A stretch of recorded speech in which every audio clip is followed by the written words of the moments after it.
네, 반갑습니다. 이승윤입니다. 외부에서는 디지털 문화 심리학자라고 제 소개를 굉장히 많이 하고요. 지금은 이제 건국대학교에서 마케팅 분과에서 이제 학생들을 주로 가르치고 있습니다. 만나서 반갑습니다.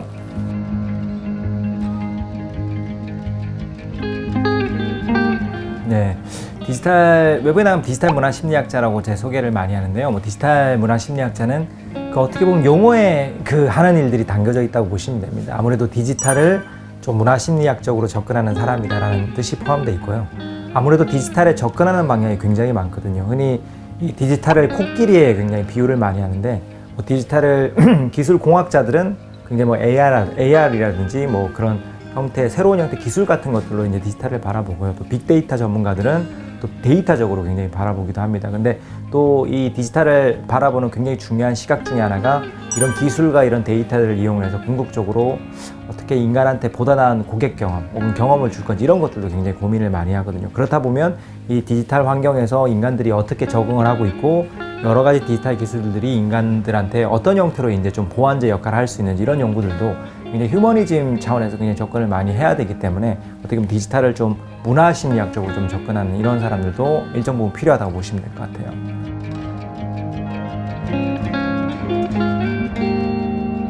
아무래도 이제 제가 디지털 문화 심리학자라고 제 이야기를 많이 하게 된 이유는 제가 이제 원래 백그라운드가 심리학 백그라운드를 가지고 있거든요. 그래서 저는 이제 학부 때 굉장히 인문학적인 이제 소양을 많이 담는 이제 학문을 좀 했었어요. 특히 이제 역사학이랑 어떻게 보면 심리학을 동시에 복수 전공을 했거든요. 그래서 아무래도 이 두 가지 학문들을 학부에서 공부를 하다 보니까 인간에게 굉장히 관심이 많았다고 볼 수 있고요. 그러다 보니까 이제 차츰 인간의 어떤적인 측면에 좀 더 관심을 가져야 될지 좀 포커싱을 맞추다 보니 이제 석사는 제가 영국의 유니버시티 웨일즈라는 곳에 가서 하게 되는데요. 거기는 이제 좀 이 심리학 중에 특히 소비자 심리, 좀 경영적인 초점을 좀 많이 맞추는 곳이거든요. 그래서 그곳에 가서 실질적으로 이제 다양한 형태 심리학을 배우게 됩니다. 그리고 이제 최종적으로 이제 박사는 이제 캐나다의 몬트리올에 있는 곳에서 이제 제가 경영학 쪽, 마케팅 쪽으로 했었거든요. 그래서 이제 최근에 경영학 분야의 가장 이제 화두가 이제 디지털이거든요. 그러다 보니까 자연스럽게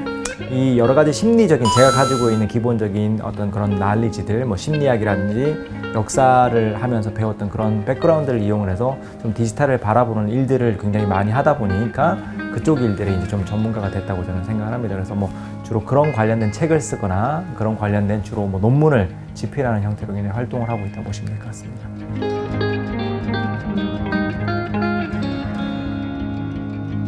예, 사실은 이제 코로나19가 저희들 삶을 급속도로 바꾸고 있죠.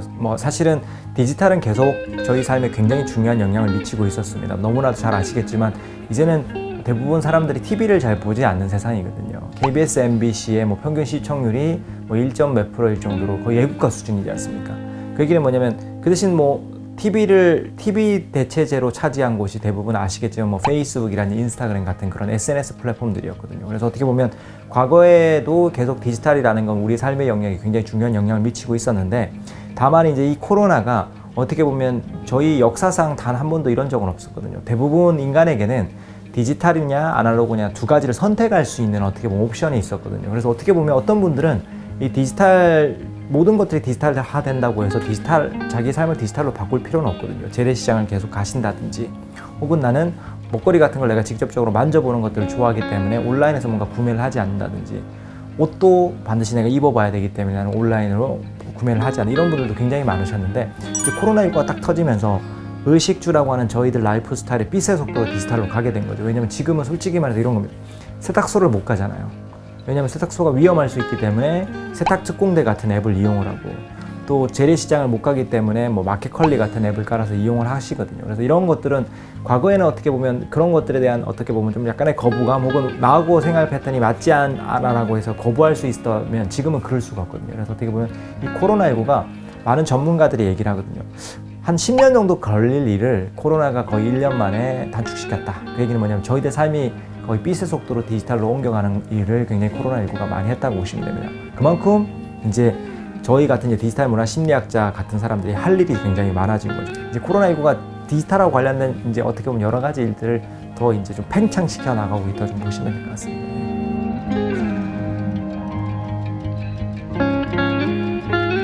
뭐 디지털 문화 심리학을 공부를 한다면 뭐 이 활용될 수 있는 분야는 저는 되게 많다고 생각합니다. 첫 번째는 어쨌든 아무래도 이 마케팅 영역이 되겠죠.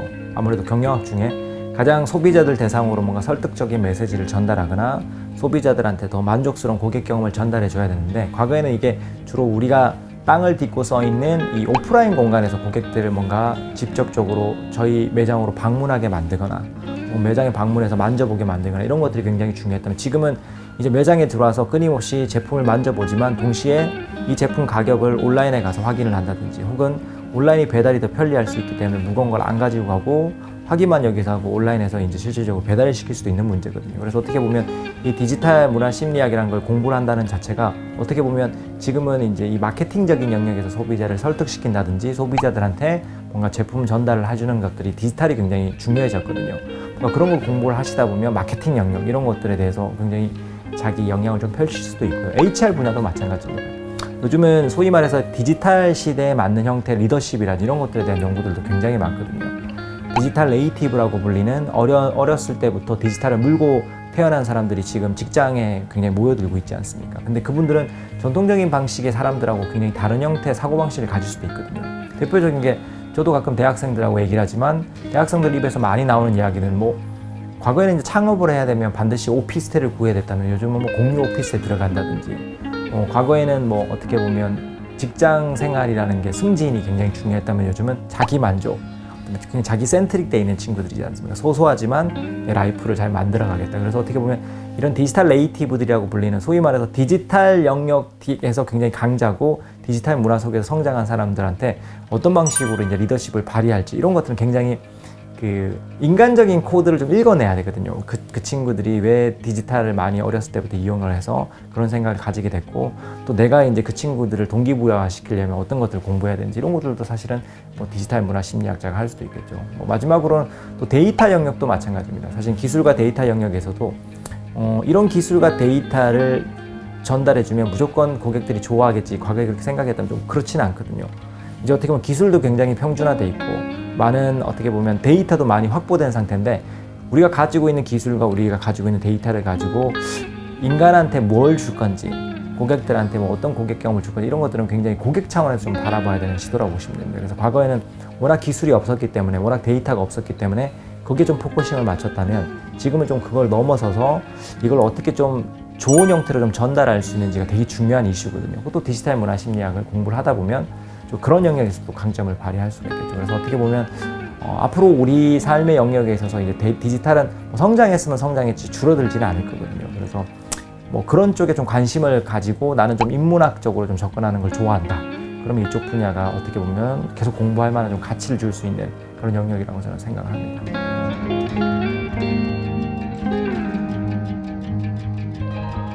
MZ 세대들, 뭐 소위 말해서 저는 나이대로 이렇게 쪼개는 거는 그렇게 크게 좋아하진 않습니다. 왜냐면 이제 사실은 나이가 많다 하더라도 어떻게 보면 그 굉장히 디지털적으로 사시는 분들이 많아요. 뭐 대표적인 게 뭐 카카오의 지금 현재 대표인 조수용 대표도 거의 40살 중반일 거고, 배달의 민족을 통해서 어떻게 보면 세상을 바꿔 나가고 있는 김봉진 대표님도 40대 중반인데 굉장히 디지털 네이티브실 거예요. 그래서 어떻게 보면 디지털 네이티브냐 아니냐 이런 것들은 되게 좀 중요한 코드인데, MZ 세대들을 좀 어쨌든 나이대가 좀 있지 않습니까? 지금 소위 말해서 한 20대, 30대들 MZ 세대라고 가르칠 텐데, 가장 중요한 MZ 세대들의 특징 중에 하나가 자기 주도성인 겁니다. 자기가 어렸을 때부터 컨텐츠를 컨트롤하고 자기가 뭔가 바꿔나가는 것들이 되게 익숙한 거죠. 일방향적으로 뭔가 메시지를 받는 형태를 그렇게 좋아하진 않습니다. 그래서 어떻게 보면 이 MZ 세대들의 굉장히 중요한 문화적인 코드인 되게 자기 미 센트릭 돼 있는 자기 중심적이고, 또 모디 슈머란 얘기가 있거든요. 모디 슈머가 뭐냐면 기업이 만든 것들을 일방향적으로 받는 게 아니라 자기가 고쳐나가는 거죠. 모디파이 플러스 컨슈머거든요. 그래서 대표적인 게 짜파구리 이런 거 있잖아요. 짜파게티랑 노구리랑 결합시켜서 자기들이 만들어 먹는 겁니다. 그래서 그런 형태의 성향 같은 것들이 되게 자기 주도적이거든요. 그래서 어떻게 보면 이런 친구들을 이제 기업 입장에서는 잘 어떻게 보면 커뮤니케이션 대상으로서 잘 읽어내야 되는 거고, 동시에 이제 기업의 이제 같은 인플로이 입장에서는 이 친구들이 어떻게 보면 되게 자율성을 좀 줬을 때 되게 자기 강점을 좀 표현할 수가 있거든요. 좀 그런 것들에 대한 이제 이해 같은 것들이 되게 좀 중요해지겠죠. 그래서 MZ들이 좀 그런 특징들을 좀 가지고 있다고 보시면 될 것 같습니다.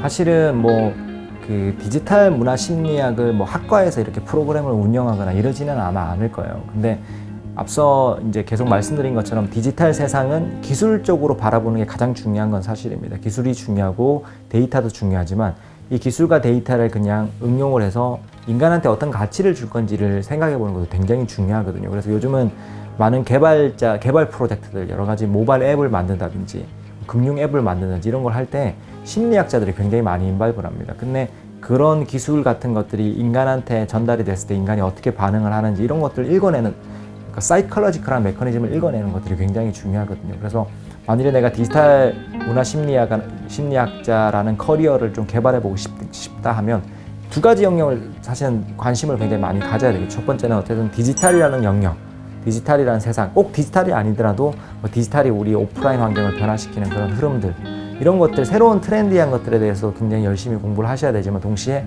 그게 왜 이면에 어떤 메커니즘이 있는지를 굉장히 과학적으로 좀 접근하는 그런 태도를 길러내는 게 되게 중요합니다. 그래서 심리학이라는 게 사실은 되게 공부를 안 해보면 뭐 나의 심리를 읽어줘 막 이런 질문을 많이 하는데 사실 그런 학문은 꼭 아니거든요. 어떻게 보면 사람들이 가지고 있는 편견들, 정말 AB형은 다 사이코인가, 그런 것들을 과학적으로 되게 접근하는 거거든요. 그래서 심리학이라는 학문들 혹은 사회학, 이런 좀 인문학적인데 굉장히 과학적인 접근 방법으로 이제 사람을 풀어나가는 그런 학문들을 이제 기술이라든지 데이터와 같이 공부를 하시면 이런 영역에서 아마 자기가 디지털 문화 심리학이라든지 그런 비슷한 어떻게 보면 커리어를 좀 나가시는데 굉장히 유리할 거라고 보시면 될 것 같습니다.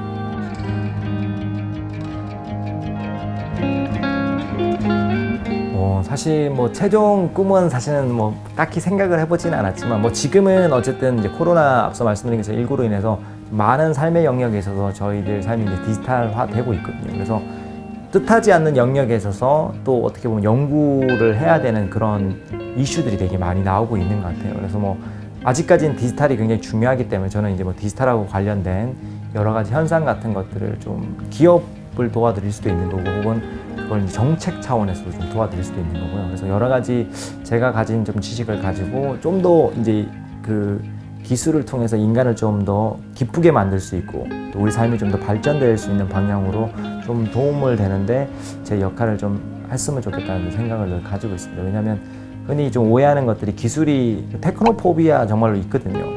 기술이 내 일자리를 뺐을 것 같아 이런 이야기들인데 사실은 어느 정도 절반은 맞고 절반은 틀릴 수도 있거든요. 왜냐하면 물론 무인 편의점이 생기면 편의점에 일할 수 있는 사람이 없어지는 건 사실이지만 동시에 편의점에서 일을 하면 사실은 바코드를 많이 찍어야 되는데 바코드를 찍는 행위 자체가 그렇게 대부분 사람들한테 굉장히 기분 좋은 일은 아니거든요. 그러니까 어떻게 보면 편의점은 앞으로 그러니까 사람이 하면 너무 사람을 피곤하게 만드는 일들은 사실 기계가 대체하면 되는 거고요.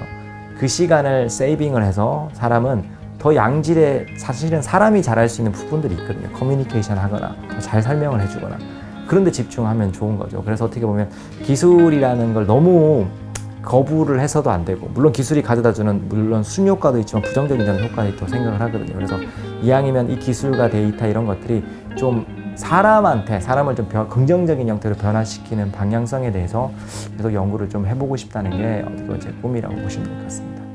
예, 뭐 사실은 아마 지금 이제 젊은 세대들은 어떻게 보면 요즘 최근에 가장 핵심적인 키워드가 메타버스라 그래서 이제 과거에는 신년 뭐 카운트다운 뭐 새해를 넘어가는 카운트다운을 당연히 가족들하고 식탁에 앉아서 뭐 10, 9, 뭐 8 됐으면 요즘 미국 애들은 정말로 그 메타버스라고 하는 소위 말해서 가상 세계에 가서 자기 아바타를 모아다 두고 정말 카운트다운을 하거든요. 왜냐면 코로나 때문에 못 만나니까요. 근데 그만큼 지금은 미국에서 가장 10대들이 많은 시간을 보내는 곳들 중에 하나가 뭐 포트나이트 같은 가상 세계라고 보시면 됩니다. 그래서 그만큼 이제 지금 막 자라나는 그 세대들은 그만큼 더 디지털에 굉장히 많은 영향을 받으실 거예요. 그리고 아마 앞으로는 이 디지털 영역이 계속 성장을 할 거기 때문에 뭐 어떻게 보면 커리어 관리라든지 내가 꿈을 펼치고 싶은 영역에 있어서 굉장히 기회가 저는 많을 거라고 생각을 합니다. 그래서 꼭 코딩을 해야 되고 꼭 데이터만 핸들링해야만 이 디지털 영역에 있어서 뭔가 역할을 할 수 있는 건 아니거든요. 어떻게 보면 내가 굉장히